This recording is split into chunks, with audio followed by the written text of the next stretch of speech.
नमस्कार। आप सभी का पुनः इस YouTube कक्षा में स्वागत है। Students for holistic development of humanity programme के तहत इस कोविड-19 के तृतीय लहर ओमिक्रॉन में हम लोग टेक्नोलॉजी का प्रयोग करके घर बैठे कुछ सीखने का प्रयास कर रहे हैं और कुछ सिखाने का प्रयास कर रहे हैं। शिक्षा एक अनवरत साधना है। इसमें वही सफल होता है जो इस साधना में निरंतर अध्ययनरत रहता है।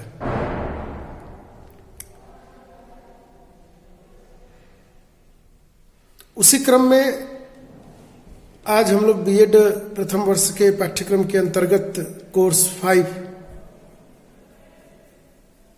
Understanding disciplines and subjects paper के अंतर्गत यूनिट 2 में हम लोग करिकुलम, जिसको पाठ्यक्रम के रूप में जानते हैं, के बारे में हम लोग अध्ययन करने का प्रयास करेंगे, कुछ जानने का प्रयास करेंगे। पिछली वीडियो में मैंने पाठ्यक्रम क्या है और इसकी संकल्पना पर हमने अपना विचार प्रस्तुत किया था इस YouTube के ही माध्यम से। पुनः आज हम लोग इस बात को आगे बढ़ाएंगे कि पाठ्यक्रम का क्या है और इसके कौन कौन से पाठ्यक्रम निर्माण के कौन कौन से सिद्धांत होते हैं, या जब पाठ्यक्रम का जब निर्माण किया जाए तो किन बातों का ध्यान में रखा जाए, जिससे कि बालक के सर्वांगीण विकास में, बालक के ऑलराउंड डेवलपमेंट में, बालक के चतुर्दिक विकास में वह पाठ्यक्रम उसकी सहायता करे।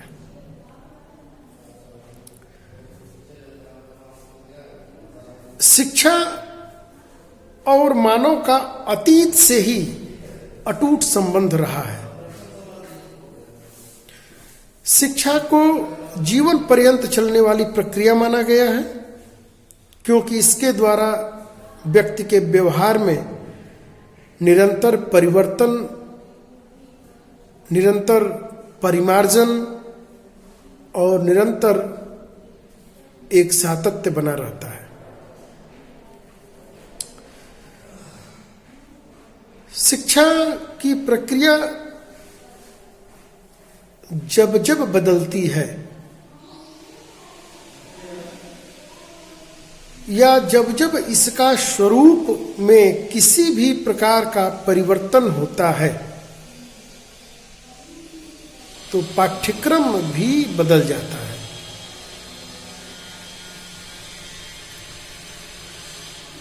पाठ्यक्रम को अंग्रेजी में करिकुलम कहा जाता है।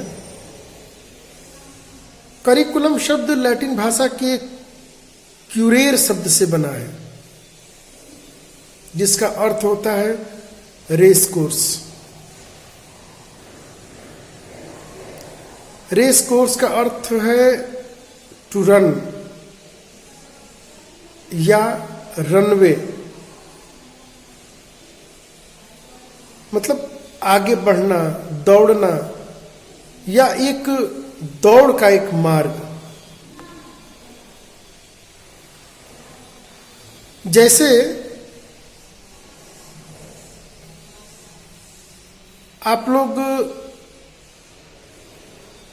घुड़दौड़ देखे होंगे, जो घोड़ा शादी विवाह फंक्शनों में या ऐसे मेले वगैरह में घोड़ा एक अपनी एक परिधि में एक वृत्त होता है और उस परिधि में वो निश्चित होता है कि 10 चक्कर लगाएगा, 5 चक्कर लगाएगा, एक निश्चित परिधि में एक चक्कर लगाता है। ठीक उसी प्रकार शिक्षक, शिक्षार्थी एक निश्चित पाठ्यक्रम में एक निश्चित उद्देश्य की प्राप्ति के लिए एक निश्चित समय तक कुछ क्रियाकलाप करते रहते हैं। यही पाठ्यक्रम की संकल्पना है।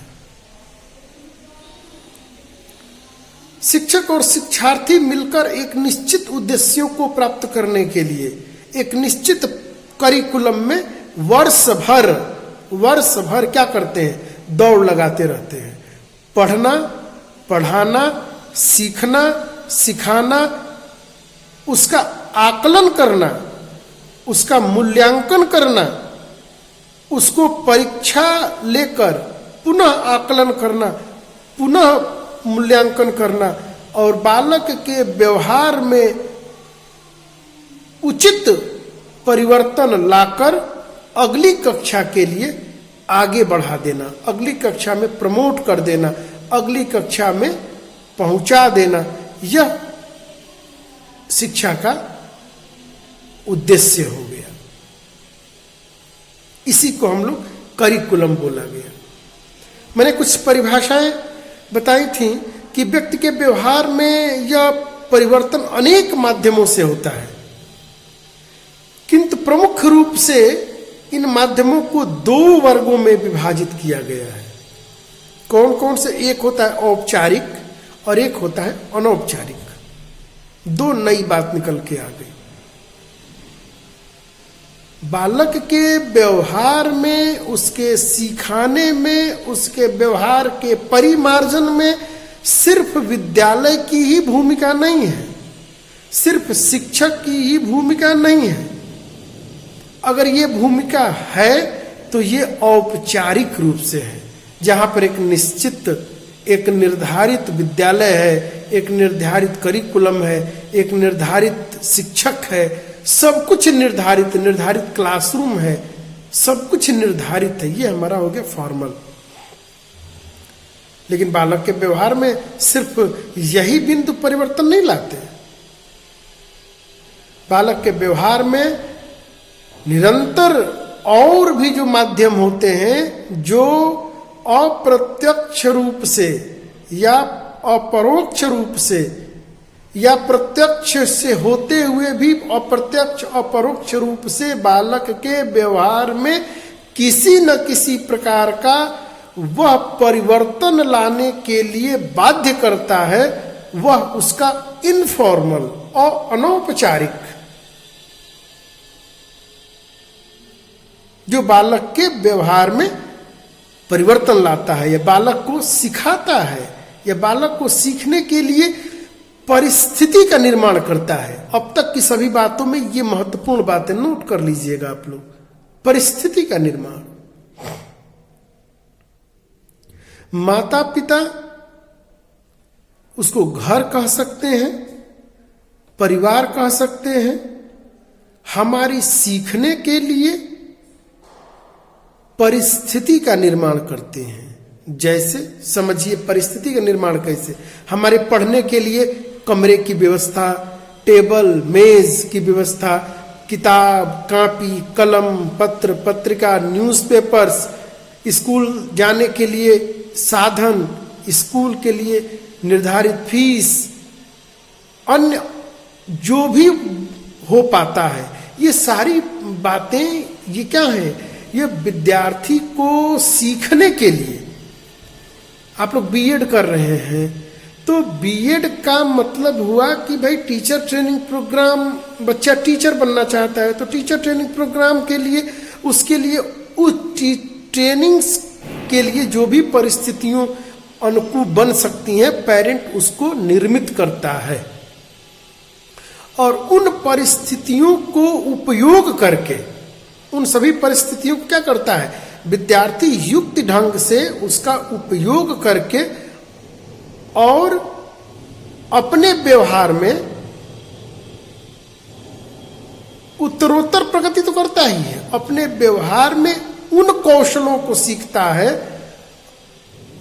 जो एक सफल शिक्षक बनने के लिए वांछनीय है। अब यहां मैं ये नहीं बता रहा हूं सफल शिक्षक बनने के लिए क्या क्या वांछनीय है, तो इन सारी बातों का जो पाठ्यक्रम होता है और उसकी जो परिस्थितियां होती हैं, तो हमने बताया कि व्यक्ति के व्यवहार में ये परिवर्तन दो रूप से होता है, एक फॉर्मल और एक इनफॉर्मल, औपचारिक और अनौपचारिक रूप से। औपचारिक रूप से हमारा विद्यालय है जो प्रत्यक्ष हमें सिखाता है। हम विद्यालय में आते हैं और सीधा क्लासरूम में प्रेयर करते हैं, क्लासरूम बैठते हैं, 10 से 4 हम लोग निरंतर सीखते रहते हैं और वो सारा सीखना हमारे व्यवहार में परिवर्तन करता है। ये हमारा औपचारिक माध्यम हो गया। और अनौपचारिक रूप से वह परिस्थितियां जो विद्यालय सहित, विद्यालय भी इंक्लूड होगा इसमें, विद्यालय सहित, विद्यालय से परे भी कह सकते हैं, जो अन्य जो भी माध्यम है जो हमारे सीखने में प्रत्यक्ष या अप्रत्यक्ष किसी रूप से हमारे व्यवहार में परिवर्तन लाने में सहायता उत्पन्न करते हैं, वो सभी परिस्थितियां क्या हैं? वो सभी परिस्थितियां अनौपचारिक रूप में आती हैं। जैसे पत्र, पत्रिका, television, newspaper, internet, mobile phones पे teaching learning material, aids, computer, laptop, घर परिवार, रिश्तेदार, बड़ों, अपने से शिक्षित, अपने से बड़ों लोगों के द्वारा वार्तालाप, debate, conversation, seminar, symposium, conference, ये जितनी भी बातें होती हैं, लाइब्रेरी, पुस्तकालय, वाचनालय, संग्रहालय, ये अन्य जितनी भी ये बातें हैं, ये सब अनौपचारिक रूप में आती हैं जो बालक को सीखने में सहायता प्रदान करती है, सीखने की परिस्थितियां उत्पन्न करती हैं। तो ये हम लोग आज यहां तक अभी हम लोग ये देखें कि भाई शिक्षा में यहाँ पे दो पाठ्यक्रम में दो बात हम लोग देखें कि एक फॉर्मल और एक इनफॉर्मल। अब हम लोग आगे इस देखेंगे कि औपचारिक और अनौपचारिक रूप से हम लोगों ने बातों को समझा। इसके पास बाद कुछ संप्रत्यय होते हैं, कुछ संकल्पनाएं होती हैं कि एक विशेष कक्षा उत्तीर्ण करने के पश्चात विद्यार्थी के व्यवहार में अभिष्ट परिवर्तन आएगा। यहां तक इस बात को हम लोग क्या करते हैं, एक मान के चलते हैं, हाइपोथेसिस होता है, एक परिकल्पना होती है, कितना परिवर्तन आ जाएगा। अब प्रश्न ये है कि यह परिवर्तन किस प्रकार आएगा, यह किसके द्वारा दिया जाएगा, कितना परिवर्तन लाया जाएगा और कौन कौन से माध्यम ये बनेंगे। यह परिवर्तन किस प्रकार लाया जाएगा, तो विद्यार्थी को उनके व्यवहार में, उनके व्यवहार का मॉडिफिकेशन करके, उनको नए नए कौशलों का ज्ञान कराकर, उनके विशिष्ट कौशलों को शिक्षा देकर, एक ही बात को बार बार निरंतर अभ्यास कराकर। आप लोगों में से जो लोग, आपके सिलेबस में भी आता है सिलाई कढ़ाई, एक दिन में सिलाई कढ़ाई में पारंगत हो जाते हैं क्या? कैसे? एक ही केवल कैंची से कपड़े को काटना है, सिलना है, और उसकी जितनी ज्यादा उसमें आप बारीकी से आप काम कर जाएंगे, जितना ज्यादा सफाई से आप काम करेंगे, मार्केट वैल्यू उतनी ज्यादा होगी। तो उसके लिए आपको क्या करने की जरूरत है? आप निरंतर 6 महीना, साल भर, 1.5 साल, 2 साल क्या करते हैं? ट्रेनिंग लेते हैं। किस चीज की? सिर्फ सिलाई की। एक छोटी सी बात है सिलाई, लेकिन 2 साल तक आप निरंतर काम करते करते आपके व्यवहार में क्या आता है? रोज कुछ ना कुछ चमक आता है, कुछ परिवर्तन आता है, आप रोज कुछ ना कुछ सीखते हैं। किसके द्वारा लाया जाएगा? इंस्ट्रक्टर होंगे, इंस्टीट्यूट होगी, ट्रेनिंग इन्वायरमेंट होगा, ये सब माध्यम बनेंगी उनके व्यवहार में परिवर्तन लाने के लिए। अभी टेक्नोलॉजी, अभी हम लोग टेक्नोलॉजी की सहायता से घर बैठे सीख रहे हैं। कितना परिवर्तन लाया जाएगा, जितना निर्धारित लक्ष्य होगा, जितना हमारा उद्देश्य होगा, उतना परिवर्तन आएगा। जैसे बीएड करके हम सहायक अध्यापक बनेंगे, लेकिन बीएड करके हम लेक्चरर नहीं बनेंगे, तो परिवर्तन कितना आएगा? तो कितना, जितना हमारा करिकुलम, जितना हमारा सिलेबस हमको बताएगी विद्यार्थी के व्यवहार में, उतना मिनिमम परिवर्तन आएगा। माध्यम क्या होगा? तो ऑफलाइन क्लास में, तो क्लास में माध्यम होता है टीचर स्टूडेंट्स इंटरेक्शन और डायलॉग्स। और अभी माध्यम क्या है? अभी माध्यम है, चूंकि ओमिक्रॉन कोविड का दौर है, तो हम लोग टेक्नोलॉजी के माध्यम से हम लोग स्टडी मटेरियल घर बैठे पहुंचाने का प्रयास कर रहे हैं, जिससे कि आप लोग सीख सकें, आप लोग के व्यवहार में कुछ परिवर्तन आ जाए, कुछ शिक्षा का सातत्य बना रहे और आप लोग सक्रिय रहें, कुछ नई नई बातों को सीखें। तो इतनी बात हम लोग पीछे भी मैं इस बात को मैंने बताया था, जिक्र किया था। इत्यादि अनेक ये प्रश्न के रूप में ये सारी बातें हैं, जिनका समाधान पाठ्यक्रम और स्रोत साधन से प्राप्त होता है। फलतः पाठ्यक्रम का साधन शिक्षा के अनौपचारिक माध्यम से है। अतः पाठ्यक्रम उपरोक्त बातों के क्रमबद्ध विकास पर बल देती है या निर्भर करती है। पाठ्यक्रम शिक्षा के लक्ष्यों की प्राप्ति में योगदान देता है। पाठ्यक्रम कई लोग इसको निर्धारित करते हैं, जैसे जिस राज्य में है वो राज्य सरकार, या उस राज्य के अंतर्गत आने वाली बोर्ड, केंद्र सरकार या केंद्र के अंतर्गत आने वाली बोर्ड, या और भी जो सरकार की जो ऑटोनॉमस निकाय संस्थाएं हैं, वो पाठ्यक्रम का निर्माण करती है। जैसे बीएड पाठ्यक्रम का निर्माण NCTE, national council for teacher education, इसको करती है। तो टीचर ट्रेनिंग के प्रोग्राम का निर्धारण राज्य सरकारें भी करती हैं, वो दूसरा कोर्स हो जाएगा। लेकिन बीएड लेवल पर इसका एनसीटीई इस पाठ्यक्रम का निर्धारित करती है, और उसी निर्धारित पाठ्यक्रमों के अनुसार हम लोग इस बात को सीखते हैं। तो अब होता है करिक पाठ्यक्रम निर्माण के सिद्धांत। पाठ्यक्रम निर्माण के अनेक सिद्धांत हैं। जैसे पहला ही सबसे महत्वपूर्ण सिद्धांत है बाल केंद्रितता का सिद्धांत, मतलब चाइल्ड सेंटर्ड करिकुलम। करिकुलम ऐसा हो जो चाइल्ड सेंटर्ड हो, जो बाल केंद्रित हो। बाल केंद्रित का क्या अर्थ है? क्या अब तक जो पाठ्यक्रम था बाल केंद्रित नहीं था? बाल केंद्रित पाठ्यक्रम का अर्थ है कि बालक की रुचियों, बालक की क्षमताओं, बालक की आवश्यकताओं इत्यादि विषयों को ध्यान में रखकर उसका निर्माण करना। बालक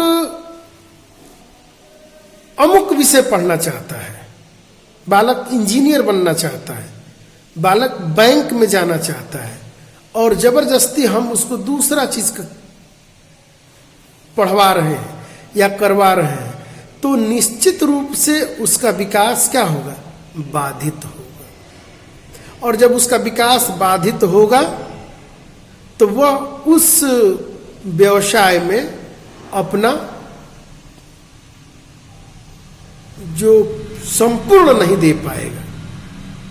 तो इसलिए पाठ्यक्रम निर्माण करते समय इस बात पर विशेष बयान देना चाहिए कि पाठ्यक्रम बाल केंद्रितता के सिद्धांत पर आधारित हो, अर्थात पाठ्यक्रम बाल केंद्रित हो, जहां बालक को ज्यादा से ज्यादा सीखने के अवसर दिए जाए, बालक को ज्यादा से ज्यादा करने के अवसर प्रदान किए जाए। अच्छा, ये एक चीज यहाँ पे प्रश्न है, खैर अभी तो कोविड-19 का दौर है, तो ना यहाँ पे तो ना कुछ करने को मिल रहा है, ना उस प्रकार की परिस्थितियां निर्मित हो रही हैं। लेकिन एक गाइडलाइन दी जा रही कि जो विद्यार्थी सक्रिय हैं और अगर टीचर की इस गाइडलाइन पर चले तो निश्चित रूप से वो उन सभी बातों को घर बैठे सीख सकते हैं। तो बाल केंद्रितता का सिद्धांत है कि जहां बालक मैक्सिमम बातों को लर्निंग बाय डूइंग, करके सीखना। अच्छा, जो कार्य हम लोग करके सीखे हैं, यह आप लोगों का अनुभव होगा कि वह कार्य आज भी याद है, और जिस कार्य को हम लोगों ने केवल पढ़ के सीखा है, उसका बहुत सारा भाग छूट गया होगा। लेकिन जो करके सीखा है, प्रैक्टिकल के द्वारा सीखा है, उसमें आज भी हम लोग सफल हैं, वो चीजें याद हैं, आज भी हम लोग कर सकते हैं। लेकिन जो चीज केवल सुनी जाती है लेकिन अभ्यास नहीं की जाती, वो बातें क्या होती हैं, भूल जाती हैं। तो ये हमारा हो गया बाल केंद्रितता का सिद्धांत, अर्थात पाठ्यक्रम का निर्माण करते समय बालक को केंद्र में रखकर पाठ्यक्रम का निर्माण करना चाहिए। बालक जब केंद्र में होगा तो हम बालक की उसकी योग्यताओं, उसकी क्षमताओं, उसकी आवश्यकताओं को ध्यान में रखेंगे कि बालक की क्या आवश्यकता क्या है।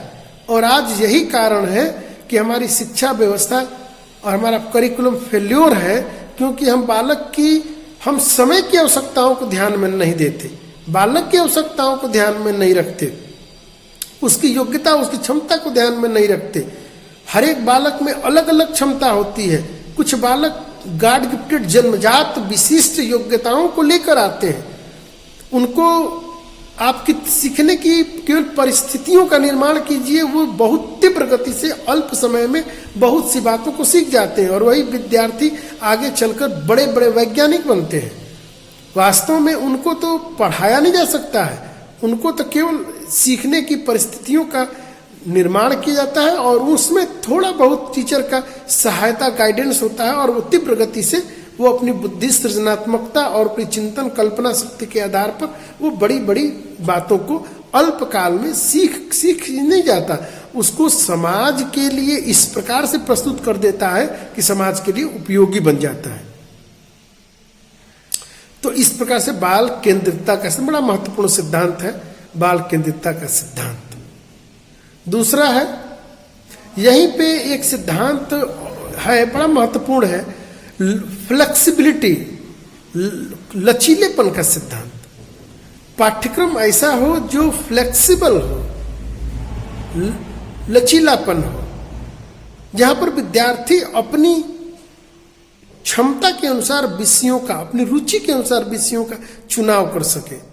आप लोग ग्रेजुएशन में जब आप लोग आर्ट्स, साइंस जब पढ़ने गए होंगे, तो आर्ट्स में आप लोगों को नीचे की कक्षाओं में तो आप लोगों को फिक्स होता था कि इतने सब्जेक्ट पढ़ने ही पढ़ने, सारे विद्यार्थी पढ़ते थे। लेकिन जैसे जैसे अपर कक्षाओं में ऊपर उठते गए, हमारे पास फ्लेक्सिबिलिटी आ गई। हमने अपनी क्षमता, अपनी रुचि के हिसाब से अपने विषयों का चुनाव किया। मेरा मन किया हिंदी पढ़ने के लिए हिंदी लिया, उर्दू पढ़ने का मन किया उर्दू लिया, अंग्रेजी पढ़ने का मन किया अंग्रेजी लिया, मैथमेटिक्स पढ़ने का मन किया मैथमेटिक्स लिया, history, civics, political science, economics, geography, anthropology, geology इत्यादि तमाम प्रकार के और भी ऐसे विषय हैं जिनमें विद्यार्थी अपनी पसंद के अनुसार उस विषय को चुनकर और उसमें क्या करता है, उसमें वो ट्रेंड होकर अपना योग्यता का विस्तार करता है, और उस योग्यता के विस्तार से वो अपना भी विकास करता है, अपने परिवार का भी विकास करता है, समाज का भी विकास करता है, और देश के निर्माण में अपना योगदान देता है, देश को आगे बढ़ाने में अपनी भूमिका अदा करता है। तो लचीलेपन का सिद्धांत भी मैंने काफी व्यापक स्तर पे बता दिया। लचीलेपन का सिद्धांत जहां पर विद्यार्थियों को अपनी रुचि के अनुसार विषयों को चुनने की आजादी हो, स्वतंत्रता हो, और उसको वो विषय मिले। वो भूगोल पढ़ना चाहता है, उसको भूगोल ही मिले। वो अंग्रेजी पढ़ना चाहता है, उसको अंग्रेजी मिले। उसकी योग्यता, उसकी क्षमता का विकास वो अपने अनुसार करे। ये हो गया फ्लेक्स, लचीलेपन का सिद्धांत। एक सिद्धांत इसमें अगर आधुनिक परिप्रेक्ष्य में देखा जाए तो इसमें और भी एक बात है, फ्लेक्सिबिलिटी। हम 2 साल का कोर्स 5 साल में बाय द वे हम नहीं कर पाए, चलो अगले साल कर लेंगे। कि इसकी भी फ्लेक्सिबिलिटी है और होनी भी चाहिए, ज्यादा होनी चाहिए। आने वाले दिनों में फ्लेक्सिबिलिटी इतनी ज्यादा हो जाएगी कि सिर्फ शिक्षा का एक जो बड़ा उद्देश्य हो जाएगा वो सिर्फ और सिर्फ होगा बालक की योग्यता, क्षमता और उसकी प्रतिभा का विकास। सिर्फ क्लासरूम तक ही सिमट के नहीं रह जाएगा, संपूर्ण परिस्थिति उसको से वो अपने को निर्मित करेगा। प्रत्येक जगह पे उसको सीखने के लिए परिस्थितियां उत्पन्न हुई मिलेंगी। वो कैसी भी जिस परिस्थिति में है, जहां से भी, वहीं से वो सीखना और वहीं से वो जुड़ जाएगा सीखने के लिए। जैसे अभी फ्लेक्सिबिलिटी है, हम लोग यात्रा कर रहे हैं, हम लोग घर पे हैं, हम लोग कहीं बाहर गए हैं, वहीं से अपने मोबाइल में टेक्नोलॉजी, इंटरनेट को जोड़ा और वहीं से ऑनलाइन स्टार्ट हो गए। अब तो डिवाइस भी ऐसी आ गई, कान में लगा लिया और बस सुन रहे हैं। जो कार्य है उसको कर भी रहे हैं और लगातार सुन रहे हैं। लेक्चर की तो एक बाध्यता है कि एक बार दिया, दूसरी बार पुनः उस लेक्चर को नहीं सुना जा सकता क्लासरूम में। लेकिन अब तो इतनी फ्लेक्सिबिलिटी है कि सारे लेक्चर्स रिकॉर्डेड हैं। आप इस लेक्चर्स को कई बार सुन सकते हैं, अपनी मर्जी के अनुसार सुन सकते हैं, रात को सोते सोते सुन सकते हैं। तो फ्लेक्सिबिलिटी, तो पाठ्यक्रम बाल केंद्रित हो, पाठ्यक्रम में फ्लेक्सिबिलिटी हो। और पाठ्यक्रम को निर्माण करते समय इस बात का ध्यान रखना चाहिए, जो सबसे महत्वपूर्ण है, कि भविष्योन्मुख हो। पाठ्यक्रम ऐसा हो जो भविष्य की रूपरेखा तय करे, जो भविष्य में क्या संभावनाएं हैं, उन संभावनाओं के, तो भविष्य को ध्यान में रखकर पाठ्यक्रम का निर्माण करना चाहिए। जैसे कि आने वाले दिनों में जिस प्रकार की इकोसिस्टम चेंज हो रहा है, जिस प्रकार से इकोलॉजी चेंज हो रही है, तो अब नई नई विधियों को अपनाना पड़ेगा, वैज्ञानिक विधियों को अपनाना पड़ेगा। बढ़ती हुई, तीव्र गति से बढ़ती हुई जनसंख्या, ये मनुष्य के लिए एक चुनौती है। पर्यावरण की चुनौती, रिसोर्स, जो प्राकृतिक रिसोर्स हैं उसकी चुनौती है, जल सीमित है, बढ़ती हुई आबादी, ये सब मानव जीवन के लिए, उसके अस्तित्व के लिए चुनौती बन के उभरी है। इनसे कैसे निपटा जाए, तो पाठ्यक्रम ऐसा हो जो भविष्योन्मुख हो। हमारे पाठ्यक्रम में वैज्ञानिकता और वैज्ञानिक एटीट्यूड का ज्यादा समावेश करना पड़ेगा, जिससे विद्यार्थी का विकास ज्यादा से ज्यादा हो। क्योंकि बिना विकास के, बिना वैज्ञानिक दृष्टिकोण के, बिना दूरदर्शिता के यदि हम केवल वर्तमान में अगर हम लोग जीते रहें, सीखते रहें, तो भविष्य के लिए बहुत बड़ी चुनौती हो जाएंगी। हम लोग वैश्विक प्रतिस्पर्धा में क्या होंगे, पिछड़ जाएंगे। तो वैश्विक प्रतिस्पर्धा में बने रहने के लिए यह जरूरी है कि जो भी पाठ्यक्रम का निर्माण किया जाए वो भविष्य को ध्यान में रखकर किया जाए। मैं शुरू में बोला था कि अब इतिहास में ये उन तथ्यों को जिनका कोई उपयोगिता नहीं है उसको रटने का कहीं कोई लाभ नहीं। पाठ्यक्रम को वैज्ञानिक दृष्टिकोण के हिसाब से बनाया जाए।